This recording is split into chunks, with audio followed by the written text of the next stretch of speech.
Oke teman-teman semuanya, ini adalah hari Kamis jam 8 pagi ya teman-teman. Jadi kemarin itu adalah entry hari Rabu ya. Dan ini adalah hari Kamis dan ini berhasil turun teman-teman. Dan ini adalah perpaduan yang sangat bagus ya. Ini memenuhi syarat untuk melakukan entry sell teman-teman.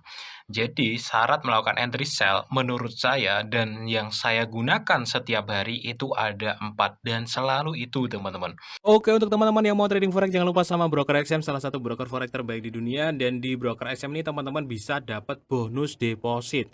Jadi ini program reguler dari broker XM. Setiap teman-teman deposit khususnya di akun standar itu teman-teman bisa mendapatkan bonus.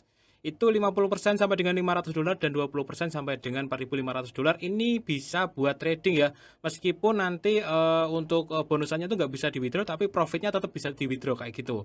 Ya ini bonus deposit ya. Ketika melakukan deposit dapat bonus seperti itu.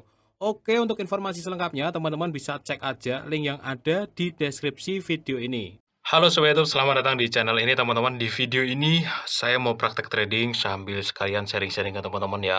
Setelah saya muter-muter hari ini, itu saya memutuskan untuk ambil posisi sell di Euro JPY. Jadi ini sudah selesai analisa ya, saya tinggal ceritain aja teman-teman. Saya sell dulu ya, karena memang ini sudah dimulai untuk penurunannya. Dan di sini ini sudah ada entry sebelumnya USD JPY dan posisinya sudah running profit. Ini sebentar lagi bakalan tak geser SL plus aja ya biar aman. Jadi intinya akun trading itu adalah harus awet dulu teman-teman. PR yang pertama itu. Kalau akun trading kita awet ya, kita selalu disiplin dalam lotnya, dalam jumlah entry-nya ya, dalam manajemen resikonya. Kalau akun kita sudah awet teman-teman, kita pasti akan menemukan momentum-momentum yang bagus di market di masa-masa yang akan datang.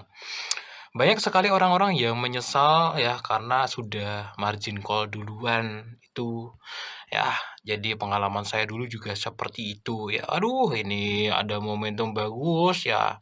Akun udah margin call duluan gitu. Salah siapa gitu kan. Jadi yang penting akun kita awet dulu teman-teman. Oke, ini untuk masalah teknik itu sama. Jadi teknik saya akan sama terus ya. Udah 2 tahun terakhir ini 4 patokan saya pakai. Kalau tahun sebelumnya ya, 3 tahunan sebelumnya lah ya, ini tahun berapa sih? Ini 2025. Terakhir saya pakai time frame H1 itu 2023. Ya, karena memang teknik saya ada pembaruan di 2023. Time frame H1 sudah nggak saya pakai ya. Jadi teknik saya ada 4 pedoman penting. Yang pertama adalah zona penting berupa support resisten dan supply demand, yang mana sekarang itu ada di zona resisten ya. Sempat fake breakout ke atas tapi dia turun lagi dan di sini sudah ada double top sebenarnya. Ya, zona pentingnya udah jelas ya. Yang kedua adalah pola candlestick ya. Di sini ada hammer, sebelahnya buka turun. Ini signal sell. Yang ketiga adalah di time frame H4 ini pastikan oke, dia turun. Dan di time frame D1 dia juga harus merah candlesticknya. Gimana ceritanya misalkan H4-nya signal sell kayak gini dan D1-nya naik, berarti saya nggak akan trading teman-teman. Buat apa gitu? Karena ada 2 buah time frame yang sedang berlawanan gitu. Takutnya time frame yang satu yang lebih kuat atau yang satu lebih kuat, jadi nggak usah diambil gitu. Mendingan saya nunggu H4 plus D1 satu arah kayak gitu. Zona penting, pola candlestick, time frame H4, time frame D1. Dan kalau kita bicara masalah tren, ini sebenarnya sudah di retest ya teman-teman. Naik ya. Kemudian dia sempat turun dikit ya. Dia ada retest, ada turun segini. Kemudian naik lagi. Retest sekali ya. Nah, dia turun lagi gitu. Ada peluang di sini untuk terbentuknya double top ya. Gitu, teman-teman. Biasanya kalau zona itu sudah di retest 2 kali, itu pembalikannya cukup valid kayak gitu ya, teman-teman ya. Oke deh, teman-teman ya. Jadi sangat jelas ya kenapa saya sell di sini, karena memang kalau saya tarik ke sebelah kiri itu di sini Yang kotak merah ini adalah resisten. Yang kedua, pola candlestick-nya mendukung untuk seller ya. Yang ketiga ini sudah di retest 2 kali. Yang keempat di sini D1-nya juga lagi bearish ya. D1 itu ibarat kata pertimbangan terakhir juga teman-teman yang harus saya cek gitu. Saya nggak boleh sell pada saat D1 lagi hijau dan saya nggak boleh buy pada saat D1 lagi merah. Dan candlestick D1 itu butuh sumbu biasanya. Jadi tadi pagi dia hijau dulu ya, agak siangan dikit dia merah. Biasanya juga begitu, merah dulu baru hijau. Merah dulu baru hijau. Jadi sumbunya biar kebentuk dulu ya teman-teman. Ini untuk yang mau follow candlestick D1. Sebenarnya ada salah satu teman saya yang memang mendalami itu ya, tapi saya belum mendalami. Jadi dia sedikit cerita ke saya bahwa setiap hari dia hanya trading dengan candlestick D1, satu entry per hari. Ya, jadi dia masuknya nggak terlalu pagi. Intinya kalau sudah terbentuk sumbu dan dia mulai apa itu namanya tren itu dia akan masuk ya. Jadi tiap hari dia nunggu sumbunya kebentuk ya. Misalkan kayak gini nih naik dikit terbentuk sumbu dia masuk tren utamanya kayak gitu SL-nya di sini gitu. Bisa juga kalau teman-teman mau mendalami silahkan uji coba sendiri. Jadi tradingnya khusus follow D1. D1 hijau buy, D1 merah sell tapi masuknya setelah koreksi. Setelah selesai pembentukan sumbu gitu. Karena kalau terlalu pagi banget biasanya akan kekecoh ya. Oke, ini kan tadi pagi hijau tuh masih naik ya, kalian buy. Karena dengan niat follow D1 ternyata dia jadi merah setelah itu. Jadi pastikan sudah selesai melakukan koreksi D1. Saya tidak mendalami itu, tapi ada yang mendalami itu dan sudah cukup konsisten ya, sekitar 2-3 tahun ini akunnya oke ya, berarti worth it gitu. Cuman saya tidak mendalami itu. Saya hanya menggabungkan ilmu dari D1 itu ke dalam teknik saya, di mana ada zona penting, pola candlestick, time frame H4 dan D1 harus searah gitu. Oke teman-teman ya, di sini stop loss-nya. Stop loss-nya ini agak lebar juga 165 200 165 200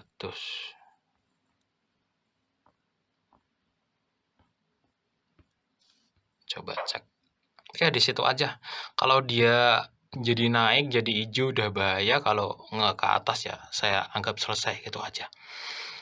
Karena kan dari sini di time frame 4-nya juga jelas sekali ya signalnya tuh ini teman-teman. Kalau dia naik ya sudah selesai gitu, nggak valid.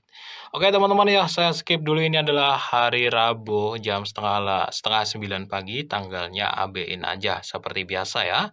Karena saya juga nggak tahu ini bakalan saya upload kapan, seperti itu. Oke teman-teman semuanya, ini adalah hari Kamis jam 8 pagi ya teman-teman. Jadi kemarin itu adalah entry hari Rabu ya, dan ini adalah hari Kamis dan ini berhasil turun teman-teman. Dan ini adalah perpaduan yang sangat bagus ya. Ini memenuhi syarat untuk melakukan entry sell teman-teman. Jadi syarat melakukan entry sell menurut saya dan yang saya gunakan setiap hari itu ada 4 dan selalu itu teman-teman. Ya, yang pertama adalah tentang zona penting ya, yang kemarin sudah saya bahas ya, kalau di sebelah kiri itu ketemu sama resisten ya, di sini ini banyak resisten. Yang kedua dari sini ini juga masuk di zona resisten dari trennya ya teman-teman ya, meskipun nggak ketemu-ketemu banget tapi masih di areanya ya. Dari kiri sana, dari sini itu masuk di zona resisten. Yang kedua adalah pola candlestick. Nah, polanya itu sudah terbentuk hammer, sebelahnya buka turun ya. Jadi yang ketiga adalah time frame H4 oke, ini pakai time frame H4 dan kemarin D1-nya juga sudah turun teman-teman.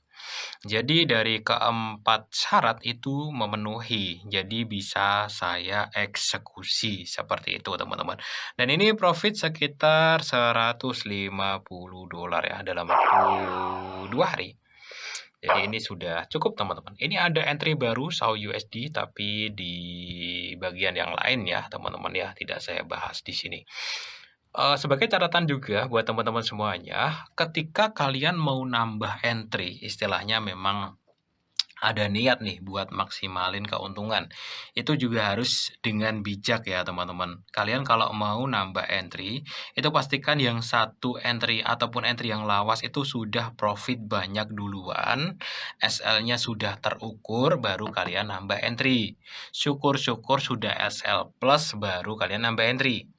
Ya, jangan sampai kebalik ya, satu entry aja kalian masih rugi ya, kalian maksain entry lagi, ya nanti babak belur gitu teman-teman.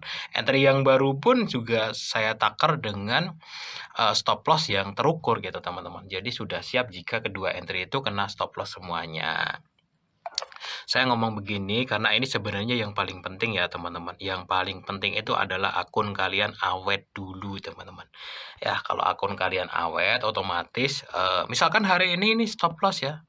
Tapi akun kalian awet, besok lusa kalian bisa profit gitu.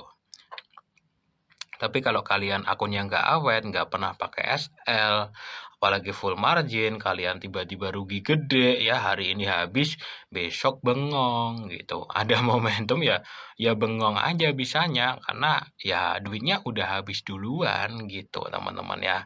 Jadi biasakan untuk, punya sebuah prinsip bahwa yang paling penting itu akun kita awet dulu ya, masalah nanti profitnya dapat berapa-berapa itu ngikutin aja sama market gitu teman-teman. Oke ya teman-teman, karena memang ini sudah koreksi lumayan dalam, kan tren utamanya ini naik ya teman-teman ya. Saya ngambil sini aja, kemungkinan bisa agak turun lagi baru nanti masuk buy di situ kalau memang mau nyari peluang buy-nya gitu. Kalau sekarang belum ada peluang buy teman-teman, meskipun, sudah koreksi. Jadi terkoreksi sedalam apapun itu tunggu signalnya dulu. Nah, kalau kayak gini nih, ini signal ya, harami sebelahnya naik, nah di situ SL-nya di sini. Nah, TP 2 kali SL kayak gitu. Ya, itu signalnya masuk di sini ya, dan di sini pun ada signal juga nih. Ini, bullish harami juga, signal buy-nya di sini ya, SL-nya di sini. Ini di-retest sekali buat yang orang-orang overload habis duluan ya. Mereka buy dengan gede banget, habis semuanya saldonya dia baru naik kayak gitu. Jadi, keuntungan orang-orang yang lotnya kecil dia selamat-selamat aja gitu, di-retest kayak gini. Kalau yang lotnya gede ambil buy di sini udah habis duluan Bro, buy, habis ya terbang kayak gitu. Jadi kalau teman-teman mau selamat di market, lotnya kecil aja. Sebagus apapun prediksi kalian, udah lotnya kecil aja gitu teman-teman. Oke ya teman-teman, sekian dulu sharing kali ini, semoga bermanfaat dan kalau teman-teman punya pertanyaan, tanyakan aja di kolom komentar.